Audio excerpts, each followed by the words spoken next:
What's up, guys? David Bay here with IFBB legend Jose Raymond for our second installment of our 2019 Olympia preview series brought to you by S Force Watches. Jose, a lot of buzz going into the 2019 Olympia. I sat down with Sean Ray a week ago and we talked about the open division, every bit as much buzz going into the 212 class, which is what we're going to talk about today. The hot topic with the open division is, for the first time in X amount of years, the title is really up for grabs. It's really the same in the 212 division. For sure, for sure. For the first time since, what, 98, you said. And in the 212, it's the first time since 2011, I think. Flex won 7 straight, so it is wide open, although there is a favorite in the name of Derek Lunsford. But, that remains to be seen. We'll see. Yeah, so I think a lot of people have Derek in the driver's seat, and rightfully so after a second place finish last year. A lot of good guys in this 212 class, a lot of guys that really are contenders for the top 5. So, having the discussions about who's going to be in the top 5, that's even a difficult discussion. But again, after finishing in the runner-up spot last year, I think a lot of people had Derek in the driver's seat. Big news coming by way of Hani Rambod last week, that the Iranian wolf Hadi Chupin is in the United States, wasn't able to compete at the last few Olympias because of the travel ban. This really throws a pretty big twist in that 212 division if, and I stress if, Hadi jumps into that class, because we haven't been given that important piece of information from Hadi or Hani Rambod, his coach, as to which division he's going to go into. We know he's qualified in the 212 and the Open, having wins in both divisions. For the sake of this video, let's talk as if Hadi's doing the 212. He's got to be a front runner right up there with Derek. Of course. I've competed with Hadi twice and Derek twice now. And, man, I got to say, the thing is, I haven't seen Hadi at 212 since last year. He's been competing the Open now, and he looks like a different person. So, if Hadi has to suck down to 212, is that going to be the same guy? Is that a guy that Derek Lunsford can beat? We'll see.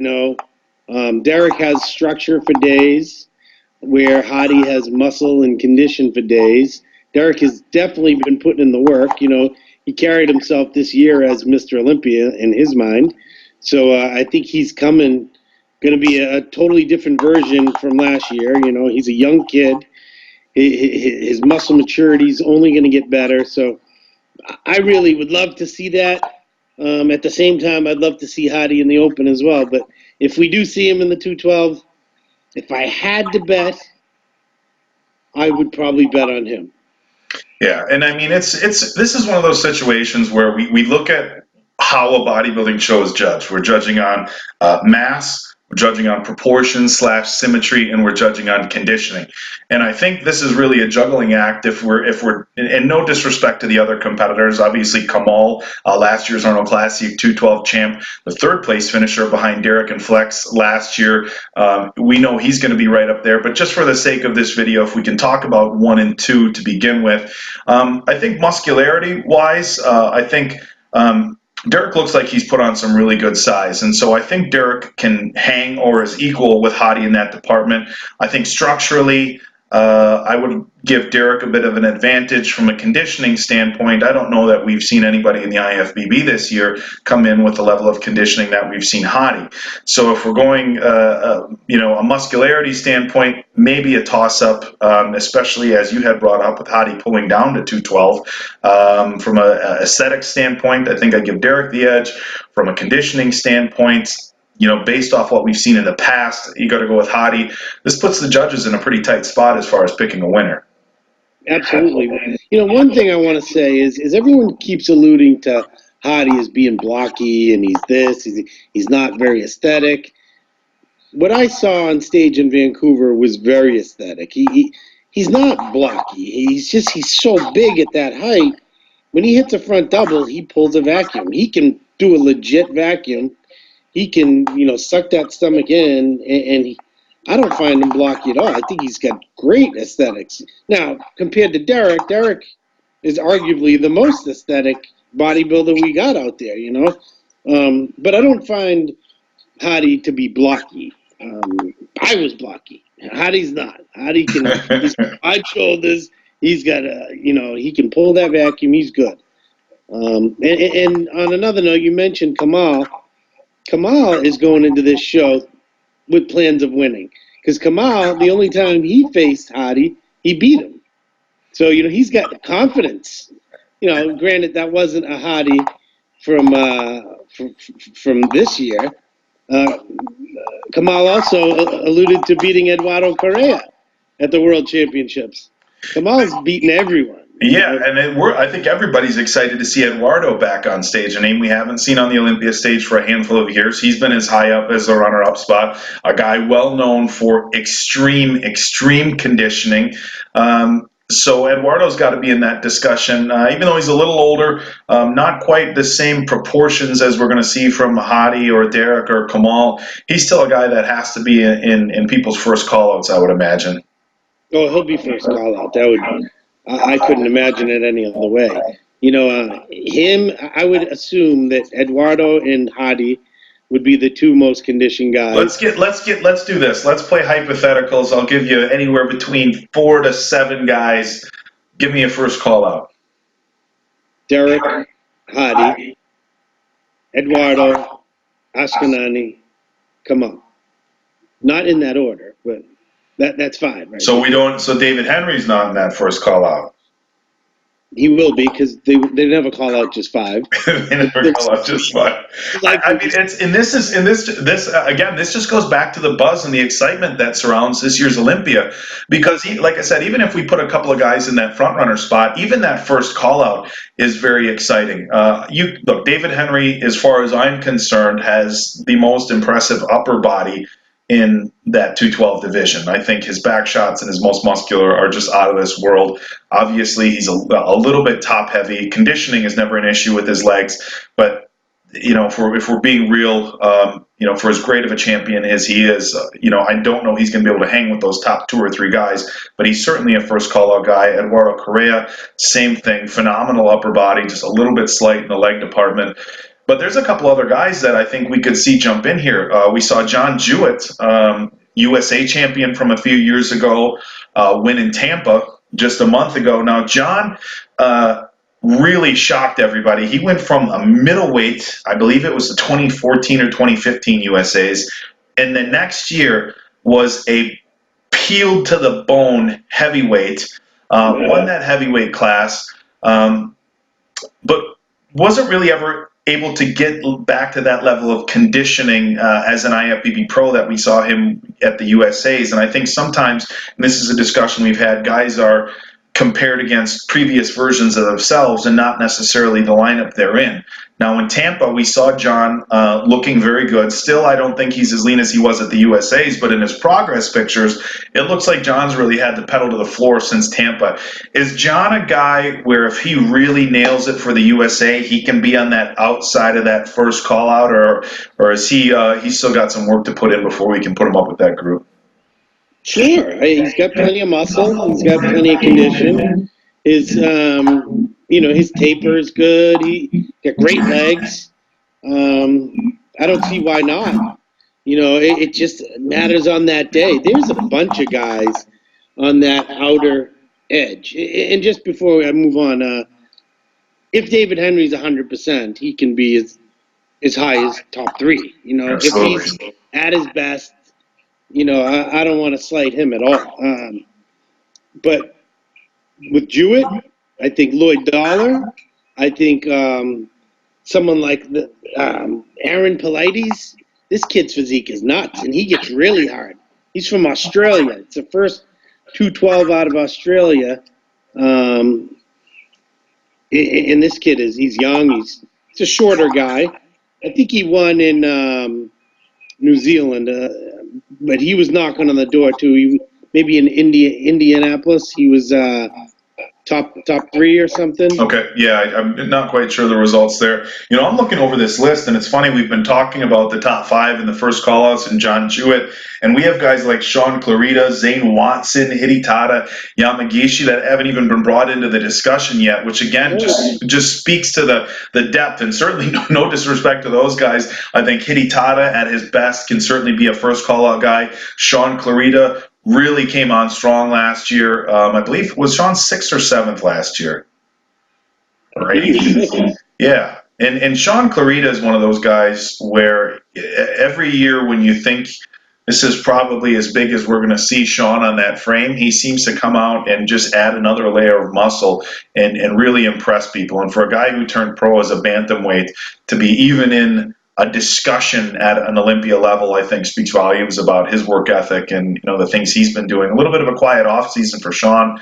I know everybody's excited to see the Giant Killer, but I mean, Sean hits it at 100%. I mean, he's another one of those guys that I think could be on that outside of that first call out. And if he really nails it and he's put on a little bit of size, I mean, he's got to be in the discussion for again another top five, top six spot.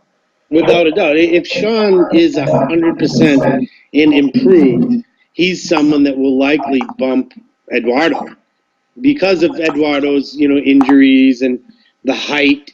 Eduardo's taller than most of those guys. So Sean will look bigger than him, even though he's weighs 35, 40 pounds less. Sean's another one who could be as high as fourth place, or even Ashkenani. If Ashkenani shows up like he looked like in New York, 100% Clarita will beat him.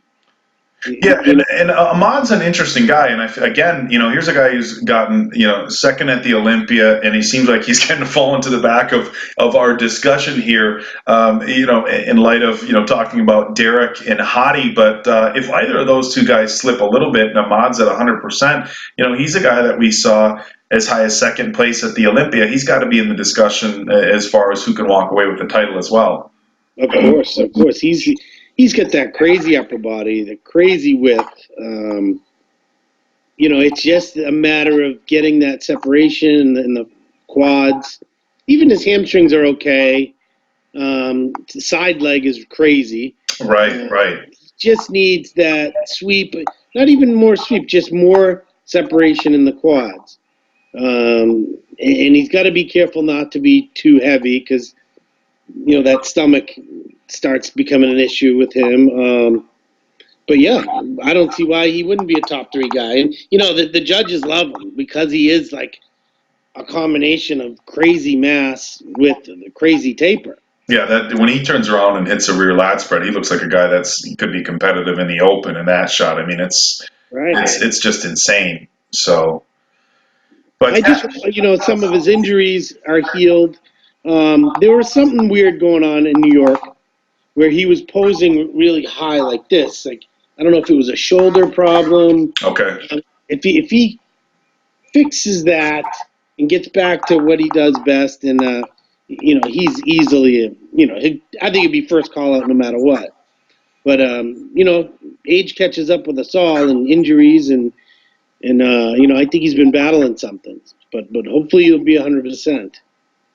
Yeah, and I think the fans definitely want to see it, everybody, at 100%. We've seen Ahmad off in New York. We've seen guys a little bit hit or miss. And when it comes to the Olympia, you like to compare guys at the best. For as many hypotheticals as we throw out, it's the biggest stage in the world. And, for as much as I'm sure a couple of guys want to sneak up a few spots, the fans and the judges and everybody else wants to see these guys at their absolute best. Unfortunately, that's not the way it always plays out. But it's definitely got the makings of an incredible show. And for as good as the Olympia has been in past years, again, just as much buzz for this year.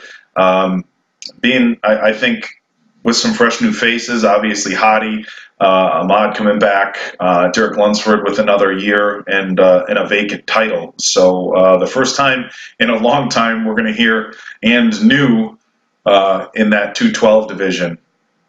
As far as any dark horses, again, I want to kind of circle back. Anybody that Is there anybody in this list that you think, if they really nailed it, could really jump up? I'm not talking on the outside of the first call out. I'm talking somebody with potential to shake things up in that top 3 or 4. Well, I mentioned Clarita. He's one that could certainly make it a huge jump from where he was. I'm going to mention the guy Lloyd Dollar because his structure is the only one who has better structure than him is Lunsford. If he nails his condition 100%, I don't know that he's big enough to beat the top 3 guys, but he could sneak into that top 5 if he's 100%. Because he's a great poser. He's an OG. He's been around a long time, and I know he's looking good. I see him every day, and he's looking really good. Obviously, Zane Watson. Yeah, Zane's a guy that we got to talk about a little bit when we talk about conditioning. Zane, I think Zane has been, I don't want to say up and down, but Zane at his worst conditioning is still in better conditioning than most. But when Zane really nails his conditioning, he really brings in just a next level graininess. A little bit taller as far as the 212 division is concerned, a little bit of light on muscle, which sounds crazy because if you've seen Zane, he's a big dude. How high can Zane Watson place at this year's 212 Olympia? Well, let me just say this. If they used to weigh us in Wednesday night when Flex was the reigning champ, and then he'd show up Friday night, so we had 2 full nights. That's 48 hours to carb up. You might see Zane Watson as high as the top 3, because he'd be 219, 100%. But Zane is, he's going to struggle because they're weighing in Thursday night and then prejudging Friday morning. Yeah, so prejudging Friday morning and finals for the 212, if I'm not mistaken, are Friday night. So, as far as competing, do you think it's an advantage for these guys to have prejudging and finals in the same day, like the 212 division has, versus the guys in the open? The most notable guy that we see in the open, Peter McGuff, our good friend, always used to call Phil Heath Mr. Saturday Night because he would come in on Friday. I mean, don't get me wrong, I've seen Phil look phenomenal on Friday, but he was notorious or famous, whatever word you want to use, for coming in on Saturday and really slamming the door on a lot of people. The guys in the 212 don't really have that chance. They have the same chance as most of us competing at like a local level. Hey, prejudging's in the afternoon. You got 5-6 hours to turn it on. Now, granted, finals at the Olympia for the 212 guys is pushed back a little bit later at night, a little bit later show out there in Vegas. But talk to us a little bit about that. I mean, having the entire show prejudging in finals versus one day versus really splitting it up like we see in the Open. I don't really think it's going to benefit any of the bigger guys. Any of the guys that are struggling to make weight, like Lunsford and Zane or a Hottie, because they're not getting that full extra day to carb up and really reach their best. You're not going to see the all-time best Lunsford. You're not going to see the all-time best Hottie because there's no time for them to carb up to be their best. Now, that being said, if it was like last year where they could go prejudging Friday night, finals Saturday night, there's a reason. I think there's a method. When you said Phil was notorious for that, I think Hani and Phil came up with a plan to say, we'll get by, we'll squeak by and win prejudging, and then just obliterate everyone at finals. And because that's when it counts, right? They're judging. That's the last look they're going to get of you. So as far as 212 guys, I think it's terrible that they're weighing in 12 hours before they get on stage, 15 hours. That's not good for. I mean, those guys basically have to weigh in and start stuffing their faces, I'm guessing. But you got to be careful not to spill too. Right. It's tough. I feel bad for them. This is the worst one yet. I mean, we used to weigh in, as I said, Wednesday night, and 1 year prejudging was Saturday morning. Eduardo showed up at like 2:24. Do you think that levels the playing field a little bit more though? And I know that's a discussion that's been had with the 212 class. And I suppose it's like any other sport. You know, you have a weigh in. MMA, we see that in wrestling. Like competitive collegiate or Olympic level wrestling, where you have a weight class to make. And obviously, those sports, you know, people want to eat and get some energy back. The goal isn't to fill out the same as it is in bodybuilding. Right. But do you think it almost levels the playing field a little bit if those guys don't have time to put that weight on? Because like you had said, there's legitimately 212 bodybuilders. And did I just use air quotes? I did.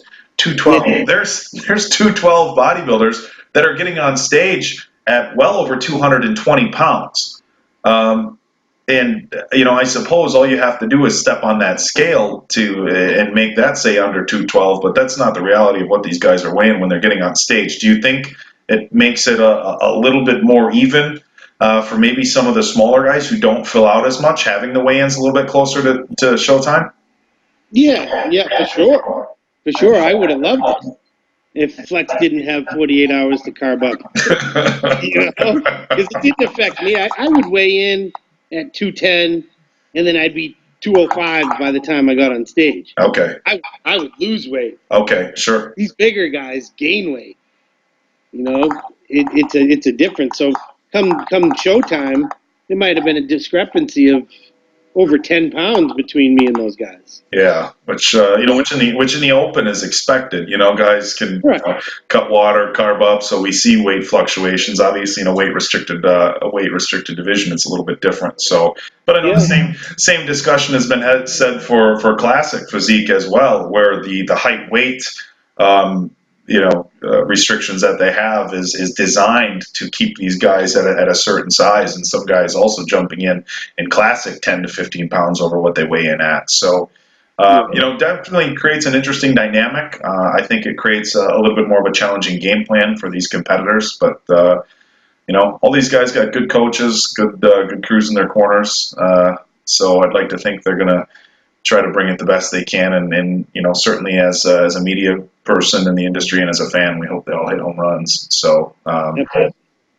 Did we mention Hidetada? Hidetada, yes, he's going to be another one of those guys where, if he really brings it, I think he's first call out. I think I don't like to make a lot of solid predictions as far as who's going to be the best at this or the best at that, but I feel comfortable saying Hidetada is going to have the best routine in the 212 division. I think there's been a lot of people who have been very comfortable saying that for years, and something that the fans really love, and exciting to see him on stage.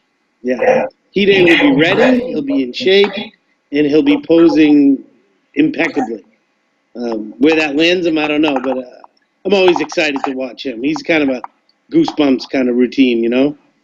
Yeah, no, he's that classical, like gladiator, exciting type music. He's not posing too slow and artsy, but it's really a show. And for those of you watching here that are going to be able to watch it live on digitalmuscle.com, and certainly for the people that are there, make sure to pay attention to Hidetada. He's going to put on a heck of a show. One more name. Samuel Haddad. Samuel Haddad. Sammy's one of these guys, and again, I feel like a broken record here. You hate to leave his name out of the discussion, but he's one of these guys that I don't think anybody really has on the radar for that top 3 or 4 spot. We've seen him slip, and we've seen him off, and when he's off, he can slip. When he's on, he could be somebody who's in a discussion for that top 5 or 6 spot. Do you think he can edge out guys like Eduardo Correa and Sean Corrida if he's on and they're off? Well, yeah, if he's on and they're off. But everybody, given let's say everybody shows up at 97%, how does Sammy fit into that lineup? I don't know. As he's gotten older, he might have lost a little bit of that pop, a little size, not a lot. He's still one of the best, but to be able to hang with the first 4 or 5 guys, I think he's got to be better than 97%. And he doesn't have a good record at the Olympia. No, I think that's kind of, I like I said, I hate to leave bigger names out of the discussion, but he hasn't been at his best at the Olympia for a few years at least, and so he's one of those guys where his name, when we're having discussions like this, tends to slip a little bit. right. Yeah, but not his physique is unbelievable. One of my favorites out there. But it is a big man show. Yeah, he's a little bit taller. He's not. He's not one of the biggest guys. He's got a beautiful physique, but the Olympia is a big guy show, and that's why you see Ashkenani up there, and that's why you see Clarita moving up the ladder because he is a big dude. He's putting on size. Yeah, he went from a little guy to a pretty beefy competitor. Even though he's on a shorter frame, he's carrying a lot of muscle. So the size discussion with him, it's kind of starting to fade as far as can he hang with the bigger guys from the muscularity. 4'9", 165 pounds. That's gigantic. He's not 4'9". Oh, he is. Come on, man. Ask him. Why you gotta do Sean like that? He's not 4'9". We'll measure him at the Olympia. All right, Sean. I'm giving you 5'1". Jose can stick with his 4'9". But we are going to see all these guys on stage. Prejudging Friday starts at 10 a.m. at the Expo Center. It's going to be an incredible Olympia lineup. The S-Force booth, you guys, they're going to be right by the stage. So they're running huge online sales right now. They're not going to be selling watches at the Olympia, but you're going to be able to stop by. They're going to do some really cool giveaways. You're going to be able to try them on, see how they feel. That's one question these guys get a lot. How's it going to look on my wrist and stuff like that? So you're going to be able to check out all the products. We're going to have people. Hold it up. Let's see it. It's big, man. This is one of their brand new aviators, the Warhawk. And I like wearing it because if I ever find myself in a compromising situation, I can take it off and fire it at somebody's face because it's a heavy watch, Oh, that's good advertisement. Yeah. It's like self-defense along with it's got form and fashion and functionality. Yes, you nailed it. That's what I was looking for. But yeah, so we're gonna be right up by the stage. You can check out the new watches, sforcewatches.com. You know what? I have to bounce back to the Olympia Expo here because I think there's got to be people out there as excited as I am. One, you're a Boston guy, so Mark Wahlberg's going to be there this next weekend, so that's exciting. Yeah, I'm flying in with him. You're flying in with him? On his jet, yeah. On his jet. Jose will be there with Mark Wahlberg. I just found out yesterday, and I don't know if you saw my updates, the one and only AC Slater is going to be at the Olympia this weekend. Better known as by his real name to some folks as Mario Lopez. He's known to me as AC Slater by Saved by the Bell. I could not be more excited about the potential opportunity to meet somebody as I am as Mario Lopez, and that might make me a little weird, but I'm really excited about that. David, I'll tell you a quick story about that. 2012 Arnold Classic, me and John De La Rosa had to escort him out of the expo because he was getting mobbed.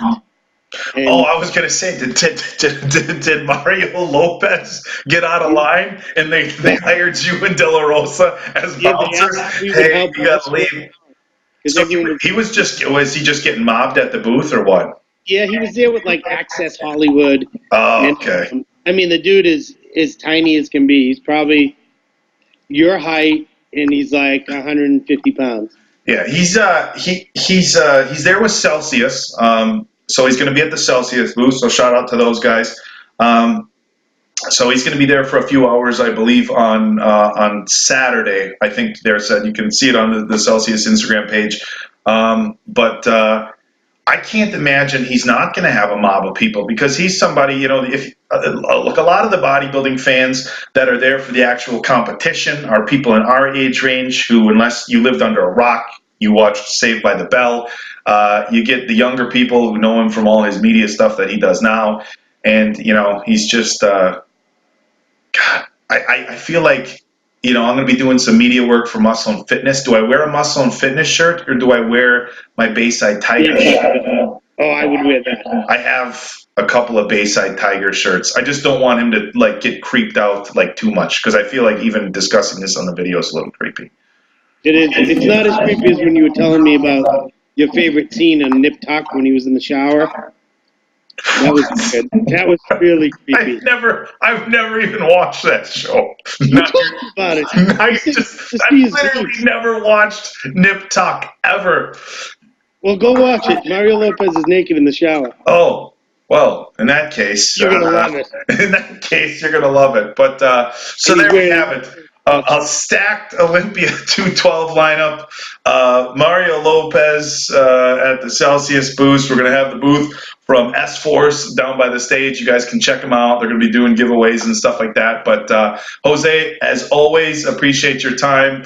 And we will see you hopefully much sooner than later. That's going to do it for us, guys. One more time, David Bay with IFBB legend Jose Raymond for S Force Watches. Once again, you can check us out at sforcewatches.com and at the upcoming 2019 Olympia.